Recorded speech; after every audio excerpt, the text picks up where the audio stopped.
आप सभी को प्रणाम, सभी को जय गुरु। आज ठाकुर जी की और कुछ बातों को लेके आप सभी के सामने आई हूँ। आज एक कहानी मुझे याद आ रही है। उस कहानी को आप सभी से कहना चाहती हूँ। किसी देश में एक राजा थे। वो राजा अपने राजमहल में बहुत ही खुशहाल रह रहे थे। एक दिन की बात है कि एक राजगुरु उनके दरबार में आते हैं और राजा से बोलते हैं कि आप इस नगर में एक दिन भ्रमण करिए और जो भिखारी आपको सबसे पहले मिलेंगे उनसे आप भिक्षा लीजिएगा और उनके भिक्षा को आप अपने घर में ला के रखिएगा, उससे आपका मंगल होगा। तो राजा क्या करते हैं, अगली सुबह पूजा पाठ करके अपने नगर के जो संभ्रांत लोग होते हैं, जो गुरुजन होते हैं, उनको लेकर नगर भ्रमण के लिए निकल पड़ते हैं। इधर एक दीन भिखारी, जिनको न जाने कितने दिनों से भोजन नहीं मिला था, जो न जाने कितने दिनों से दुखी थे कि उनको भोजन नहीं मिल रहा है, वो धन कमा नहीं पा रहे हैं, कहीं से धन आ नहीं रहा है, कोई उनको भिक्षा दे नहीं रहे हैं। विभिन्न तरह की परेशानियों से वो जूझ रहे थे, अपने आप को बहुत ज़्यादा कोस रहे थे और खाली भगवान भगवान को पुकार रहे थे कि हे भगवान, मेरे ही नसीब में इतना दुख आपने लिख दिया। चलो आज मैं भ्रमण के लिए निकलता हूँ, देखता हूँ मेरे भाग्य में तुमने कुछ लिखा है कि नहीं। अब राजा जो है उधर से अपने जो संभ्रांत लोग हैं उनके साथ नगर भ्रमण के लिए निकलते हैं। जिस रास्ते पे, उसी रास्ते पे ये भिखारी जाने लगते हैं। इनको तो पता भी नहीं है कि राजा इस रास्ते से आ रहे हैं। अब क्या होता है, जैसे ही थोड़ी दूर भिखारी जाते हैं, इतने में राजा का दर्शन हो जाता है। अब भिखारी ने जो ही राजा को देखा कि दूर से राजा की सवारी आ रही है, रास्ते में बहुत सारे लोग हैं, बैंड बाजे के सहित राजा को नगर भ्रमण के लिए ले जा रहे हैं। ये देख के भिखारी के मन में बहुत ही ज़्यादा उत्सुकता थी, कहीं ना कहीं बहुत ज़्यादा खुशी थी कि आज तो राजा स्वयं इस रास्ते पे आ रहे हैं। भगवान ने शायद मेरी सुन ली और शायद भगवान आज मेरे साथ कुछ अच्छा ही करेंगे।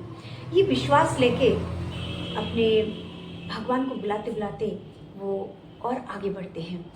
उनकी उत्सुकता की सीमा नहीं थी कि कब मैं राजा से मिलूं और कब राजा मुझको दिल खोल के दान देंगे और मैं इस दान को लेके तृप्त होऊंगा।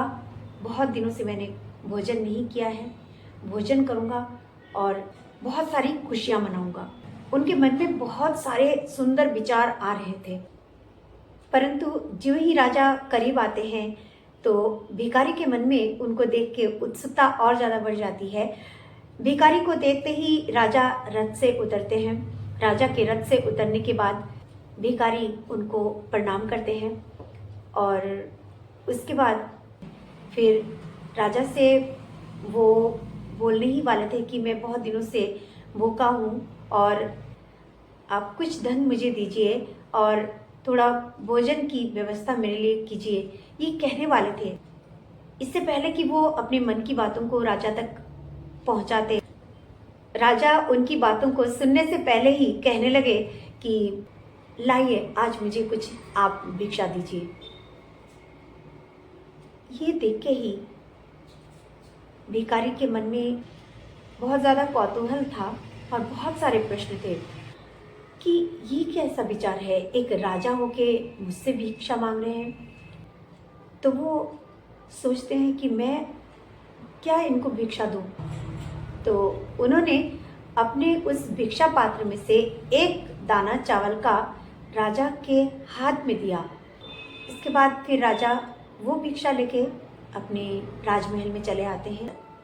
जो भिखारी थे वो अपने घर आ जाते हैं। घर में आने के बाद उनके पास जो हल्की फुल्की कुछ चीज़ें थी उन्हीं को वो एक प्लेट में डालते हुए कहते हैं कि आज मेरे भाग्य में कुछ है ही नहीं। जो 2-4 दाने मैं घर से लेके गया था उन्हीं को मैंने यहाँ पे डाल दिया। अब मेरे भाग्य में क्या यही था? आज वो भी मैं इसलिए लेके गया था कि एकदम खाली हाथ घर से नहीं निकलना चाहिए। अब क्या होता है कि सडनली उनकी नज़र चावल के एक सुनहरे दाने पर पड़ता है। उन चावलों में से एक चावल स्वर्ण का चावल था। तो उन्होंने अचानक से देखा कि ये स्वर्ण का चावल, ये चावल तो मैंने राजा के हाथ में दिया था, तो ये स्वर्ण का चावल बन गया है। वापस वही चावल ये स्वर्ण का बन गया है। यानी कि वो जो राजा थे वो राजा नहीं थे, वो भगवान थे, और उन्होंने मुझे एक चावल के बदले में एक स्वर्ण का चावल दिया है। यानी कि मैंने जितना उनको दिया है उसको उन्होंने स्वर्ण बना के वापस मेरे इस झोली में डाला है। हे ईश्वर, ये मैंने क्या भूल की? हे ईश्वर, ये मैंने क्या भूल की? मैंने तुम्हें पहचाना नहीं। मैंने तुम्हें क्यों नहीं पहचाना? हे ईश्वर, तुम मुझे क्षमा करो। मैंने क्यों इतनी बड़ी भूल कर दी कि मेरे पास जो बचे कुचे चावल थे वो मैंने तुम्हें क्यों नहीं अर्पण कर दिया? हे ईश्वर, मैंने तुम्हें क्यों नहीं पहचाना? आज मैंने कितनी बड़ी भूल कर दी कि आज तुम राजा के भेष में स्वयं मेरे पास आए थे और तुमने मुझको मेरा दिया हुआ जो दान था उसको स्वर्ण बना के मेरे ही झोली में डाल दिया। और मैंने कितनी बड़ी भूल कर दी कि तुम्हें मैंने पहचाना नहीं। काश कि मैंने ये सारे चावल तुम्हारे हाथों में डाल दिए होते तो आज ये स्वर्ण बन के मेरे पास आते। मैंने कितनी बड़ी भूल कर दी। प्रभु, मुझको तुम क्षमा कर देना, मुझको तुम क्षमा कर देना। आज मुझे कवि गुरु रविन्द्रनाथ टैगोर जी की एक बहुत सुंदर लाइन याद आ रही है। दिलेम जा राज भिखारी रे, স্বর্ণ হয়ে এলো ফিরে, তখন কাঁদি চোখের জলে দুটি নয়ন ভরে, তোমায় কেন দেয়নি আমার সকল শূন্য করে। हम अपने हृदय को पूर्ण शून्य करके यदि ईश्वर तक पहुंचाते हैं, ईश्वर के श्री चरणों में अर्पण कर देते हैं, जो जो हमारे पास है उन सभी चीज़ों को अपने प्रभु के श्री चरणों में अर्पण कर देते हैं, तो प्रभु उनको स्वर्ण बना के ही हमारे जीवन में लाते हैं। परंतु इस बात को समझते समझते कभी कभी हम पूरा जीवन गंवा देते हैं। पूरे जीवन भर हमें पता नहीं चलता कि हम कैसे जी रहे हैं, कैसे चल रहे हैं, हमें कैसे चलना चाहिए, हमें कैसे रहना चाहिए, प्रभु के साथ हमें कैसा चलना चाहिए। प्रभु जी के अनुसार यदि हम चलते हैं तो अपने जीवन को भी स्वर्ण की तरह बना सकते हैं, स्वर्ग की तरह हम उसमें रह सकते हैं।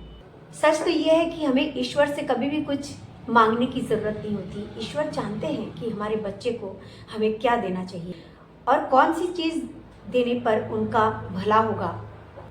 परंतु क्या होता है कि कभी कभी हम इस अविश्वास में रहते हैं कि नहीं मांगेंगे तो भगवान हमको कैसे देंगे।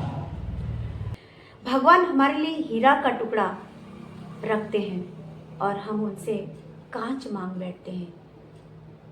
तो ये कितनी बड़ी भूल हम करते हैं अपने जीवन में कि हे प्रभु, हमें एक अच्छा घर बना देना, हमें एक अच्छा कार देना, हमारे बैंक बैलेंस देना, हमारे जीवन में सुख देना, शांति देना, उन्नति देना, ये सब चीज़ें हम डिमांड करते हैं। परंतु ज्यों ही हम इन सभी चीज़ों का डिमांड करना बंद कर देते हैं और प्रभु जी के अनुसार चलने लगते हैं, तब शुरुआत में हमारे जो कुछ पूर्व जन्म के पाप होते हैं वो खंडित होने लगते हैं। तो ही हमारे जीवन में कुछ मुसीबतें तुरंत से आने लगती हैं और हम ये सोचते हैं कि हमने भगवान का नाम लिया और उसके बाद से ये परेशानियां हमारे जीवन में शुरू हो गई हैं। इससे तो पूर्व हम सही थे। कभी कभी हमारे मन में ये विचार आ जाते हैं, परंतु नहीं। जैसे ही हम परमार्थ के हो जाते हैं, जैसे ही हम परमार्थ के रास्ते पे चलने लगते हैं, कुछ जो पूर्व कर्म होते हैं, पूर्व जन्मों के कर्म होते हैं, वो कर्म फल कटने लगते हैं और बहुत ही जल्द वो कट के हमारे जीवन को सुरक्षित कर देते हैं विभिन्न विषम परिस्थितियों से, विभिन्न पापों से। और अगर हम सोचे 1% के लिए कि अगर हमने ईश्वर का नाम नहीं लिया या परमार्थ के लिए हम नहीं जीते हैं, तो क्या ईश्वर हमारे पापों को समाप्त करेंगे? क्या ईश्वर क्षण भर में हमारे उन पापों को समाप्त कर सकेंगे? नहीं, हमें आश्रित होना पड़ेगा उन श्री चरणों पे, तभी हमें सब कुछ मिलेगा। हमें उस राजाधिराज को अपने जीवन के सर्वस्व सोच के चलना पड़ेगा।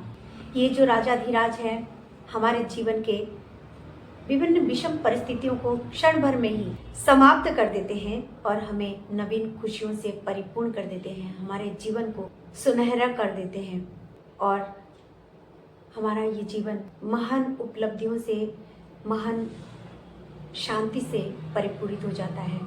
ये जीवन सार्थक हो जाता है। हम सभी वो दीन भिखारी हैं जिनके पास अभिमान के सिवा, अज्ञानता के सिवा, लोभ, काम, क्रोध, मद, मोह, मत्सर के सिवा और शायद ही कुछ अच्छा होगा। जो भी होगा वो परमपिता की कृपा से होगा, परंतु वो कृपा हम तभी पा सकते हैं जब उन श्री चरणों पे हम समर्पित होकर चल सकें। परमपिता की ये जो बातें हैं, इन बातों को हमें जीवन में स्मरण करके चलना पड़ेगा। परोपकार के कार्य अधिक से अधिक करना पड़ेगा।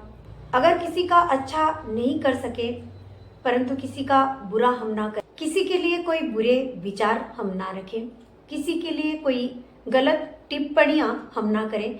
यदि किसी को हम बुलंदियों तक नहीं पहुंचा सकते, तो कम से कम उसका पैर खींच के हम नीचे ना उतारें, उसकी मंजिल से हम उसको दूर ना कर दें।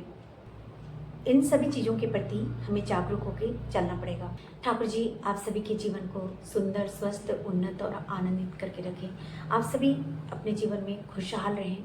विभिन्न प्रकार की समस्याएं जो इस संसार में हैं, प्रभु जी उन समस्याओं का खात्मा करके सभी के जीवन में शांति और खुशहाली लाएं। आप सभी अपने जीवन में सुखी रहें, स्वस्थ रहें, उन्नत रहें, आनंदित रहें। इन्हीं मंगल प्रार्थनाओं से आज यही आप सभी से विदा लेना चाहूँगी। आप सभी को प्रणाम, सभी को जय गुरु।